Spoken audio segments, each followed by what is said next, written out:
नाज़रीन, vibe TV की special इफ्तार नशरियात नेमत इफ्तार के साथ आपको खुशामदीद कहते हैं। मैं हूं आपका मेज़बान बुलंद इकबाल और हमेशा की तरह मेरे साथ मौजूद हैं जी आमिर। अस्सलाम वालेकुम। और आपको आज का रोज़ा भी हमेशा की रोज़ों की तरह मुबारक हो। मेरी हमेशा से आप लोगों के लिए दुआ होती है कि अल्लाह ताला आप लोगों का आज का रोज़ा भी हमेशा की रोज़ों की तरह कबूल करे और बहुत सुकून से आप पे रोज़ा गुजर जाए। अस्सलाम वालेकुम, क्या हाल है? वालेकुम अस्सलाम जी, क्या हाल है? मैं ठीक ठाक हूँ, आप कैसे? वैसे एक बात बताएं मुझे, हम लोग लाइव शो कर रहे हैं, ठीक है, और हम लोग इससे पहले बहुत दफ़ा मिल चुके होते हैं, लेकिन फिर हम लोग शो पे भी सलाम कर लेते हैं। एक्चुअली जब हम व्यूअर्स के सामने, नाज़रीन के सामने आके खड़े होते हैं ना, तो हमारी कोशिश होती है कि हम उनको शो करेंगे जी, हम उनको सलाम, जैसे कि आपस में एक दूसरे को सलाम करने का मतलब ये होता है कि हम अपने व्यूअर्स को सलाम कर रहे हैं। वैसे लेकिन हम लोग इतना बिजी रहते हैं कि जिस वक्त हमारी मुलाकात होती है ऑफिस में भी, तो वो बस सिर्फ अस्सलाम वालेकुम ये कहकर मैं अपने काम से, बुलंद साहब अपने कामों में लगे होते हैं, क्योंकि इतना बिजी रूटीन हो जाता है हमारे रमजानों में। नींदें हमारी नहीं पूरी हो रही होती हैं। आपकी नींद पूरी हो रही है?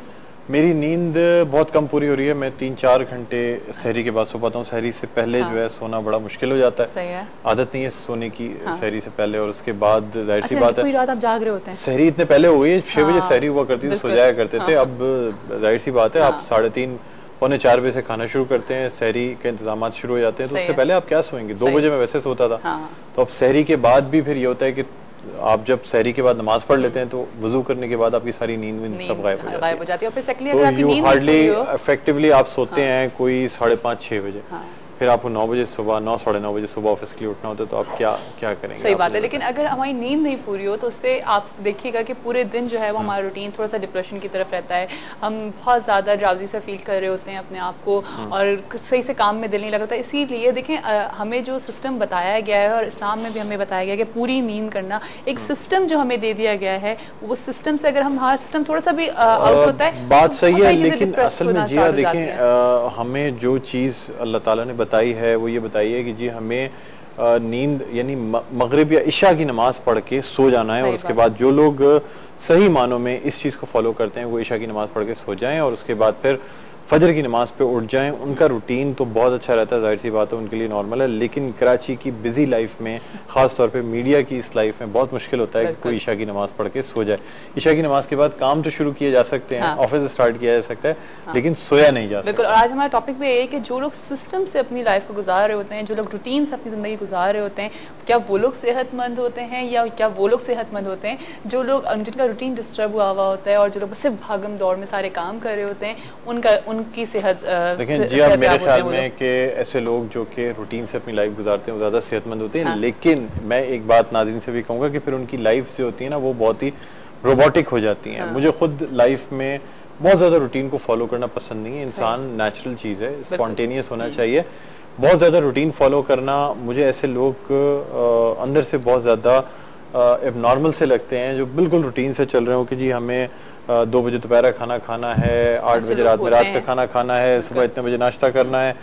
एक उनकी पूरी जिंदगी एक टाइम टेबल के लिहाज से चल रही है। जो खवातीन होती है ना, उनको टाइम टेबल जरूर फॉलो करना होता है, क्योंकि जाहिर है बच्चों की वजह से, जो इनके बच्चे हैं उनको, जैसे लाइक मैं हूँ, अब आपके बच्चे तो मगरिब के बाद सो जाते हैं, लेकिन मैं आपको बताऊं मेरे बच्चे इतने चंटू हैं कि अगर मैं थोड़ा सा टाइम मेरा इधर से उधर आउट हुआ, लाइक 9 बज गए, 10 बज गए, तो बस समझे कि फिर तो उनकी दूसरे दिन की छुट्टी है। क्योंकि वो कहते हैं ना समटाइम्स कि आपके लिए अच्छा रूटीन जो है, अच्छी चीज बाज़त आपके लिए बहुत बड़ी प्रॉब्लम बन जाती है, जो कि मेरे साथ हो चुका है कि अब अगर मेरा थोड़ा सा टाइम आगे बढ़ा बच्चों के सोने का, तो वो सुबह नहीं उठेंगे, दैट मींस कि उनकी छुट्टी है दूसरे दिन, तो वो मेरे लिए एक प्रॉब्लम बन गई है। ये तो खैर है कि आपने उनको इस तरह की आदत डाल दी, लेकिन मैं ये समझता हूँ कि बहुत ज्यादा रूटीन्स और बहुत ज्यादा टाइम टेबल्स को फॉलो करना एक लिमिट से ज्यादा वो इंसान को बिल्कुल मोनोटोनस कर देता है, रोबोट की तरह कर देता है कि आपने कंप्यूटर में एक चीज फीड कर ली, उसके बाद अब वो चीज जैसे है आप उसी तरीके से वो चलती रहेगी, वो चीज हिल नहीं सकती, वो चीज चेंज नहीं हो सकती। ये बड़ा अजीब सा लगता है, क्योंकि मैं समझता हूँ कि थोड़ा सा स्पॉन्टेनियस होना चाहिए, थोड़ा सा अपने व्यूअर्स से भी पूछते हैं कि वो लोग कितना रूटीन को फॉलो कर रहे होते हैं, या वो लोग बिल्कुल उनका रूटीन डिस्टर्ब होता है लेकिन फिर भी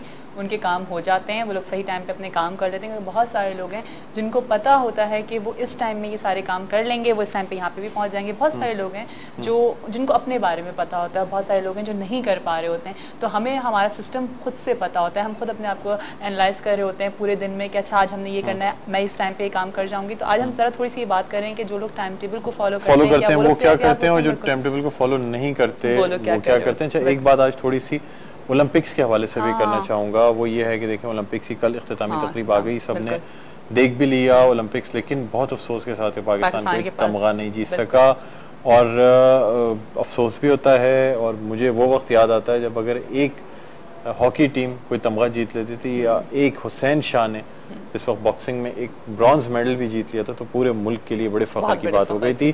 लेकिन फिर भी अफसोस भी होता है और समझ नहीं आता कि इतना बड़ा मुल्क, इतने टैलेंटेड लोग, लेकिन इतने टैलेंटेड लोग होने के बावजूद भी पूरे ओलंपिक से एक तमगा भी अपने नाम नहीं कर सके। बिल्कुल, लेकिन अफसोस की बात है, क्योंकि अगर हम लोग को एक तमगा जीत जाते तो आज हमारे लिए बहुत बड़ा फख्र होता है, क्योंकि कल जिस 14 अगस्त भी है, तो हम लोगों की खुशियाँ, क्योंकि हम लोग वो लोग हैं जो छोटी छोटी खुशियों को बहुत बड़े लेवल पे सेलिब्रेट कर रहे होते हैं। हमारे पास कोई एक छोटी सी खुशी आती है, हम उसको एक ऐसा बना देते हैं कि जिससे पता नहीं हमने क्या कर लिया है। और मुझे याद है जब हम वर्ल्ड कप के टाइम पे जब हम खेल रहे थे, तो उस वक्त एक अलग ही हमारा होता है। इवन हमने जब T20 जीता तो उस वक्त हमारी एक अलग खुशी थी। तो वही वाली बात है ना कि हम लोग, मेरे ख्याल से हमारी कौम जो है ना वो खुशियों की भूखी है, खुशियों की भूखी है। कहीं छोटी छोटी खुशियां अगर मिल जाती हैं, T20 जीत जाए, वर्ल्ड कप जीत जाए, कुछ रमजान है। लेकिन एक वो वक्त भी था जब स्नूकर की वर्ल्ड चैंपियनशिप भी पाकिस्तान के पास थी, हॉकी भी पाकिस्तान के पास था, क्रिकेट भी पाकिस्तान के पास था, और स्क्वॉश भी पाकिस्तान के पास था।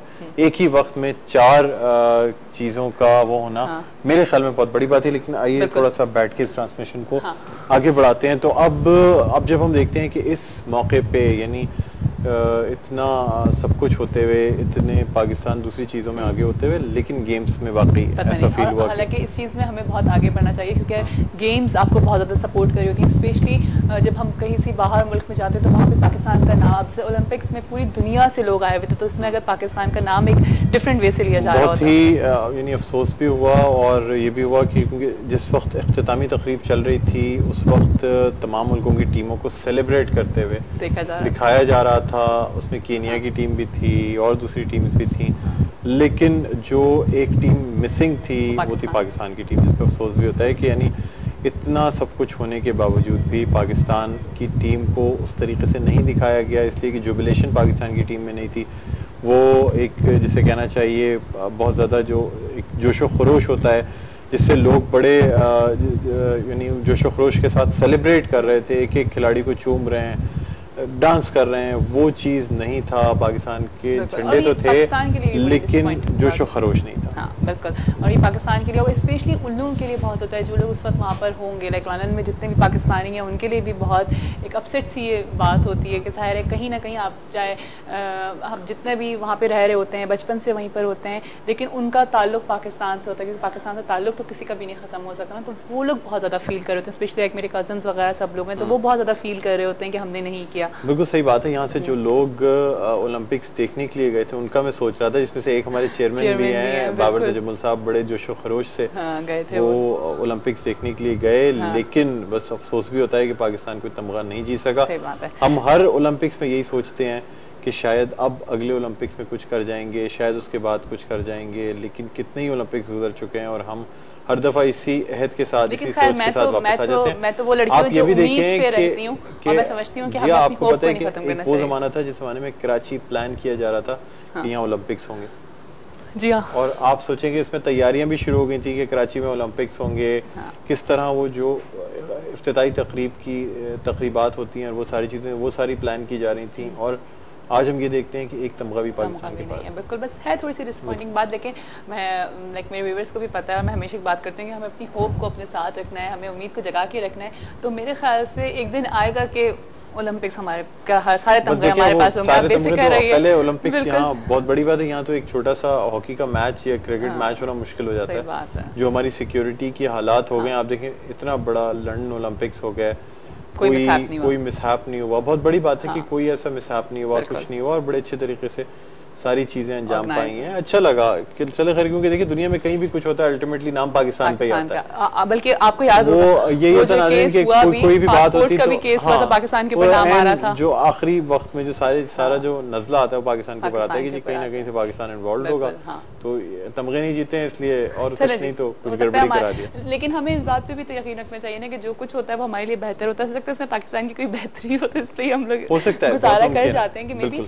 हमारी कोई बेहतरी और नहीं हुआ हुआ तो कोई बात नहीं है, लेकिन हमने अच्छी अच्छी बातें करनी है क्योंकि कल 14 अगस्त है, तो थोड़ी सी हम बातें करेंगे 14 अगस्त के हवाले से भी, और स्पेशल ट्रांसमिशन होगी कल हमारी वाइब की भी, वो भी जरूर आप लोग देखेंगे। अभी हमें महल से ब्रेक पे जाना है। बिल्कुल जी, कल स्पेशल ट्रांसमिशन आपकी स्टार्ट हो जाएगी सुबह मॉर्निंग शो से, और उसके बाद इफ्तार, उसके बाद लव इंडिकेटर, सारे सब पे आप इस वाइब की हमेशा, अब क्योंकि वाइब ने हमेशा कोशिश की है कि कोई भी ओकेजन होता है, कोई भी ऐसा दिन होता है, तो उसमें वाइब टीवी हमेशा स्पेशल शोज आप लोगों के लिए लेकर के आता है। तो कल के भी आप लोगों के स्पेशल शोज होंगे। अभी हम जाएंगे जी एक ब्रेक पे, ब्रेक के बाद आपको फिर से ज्वाइन करेंगे, हमारे साथ ही रहेगा हमारी ट्रांसमिशन में नेमत इफ्तार में।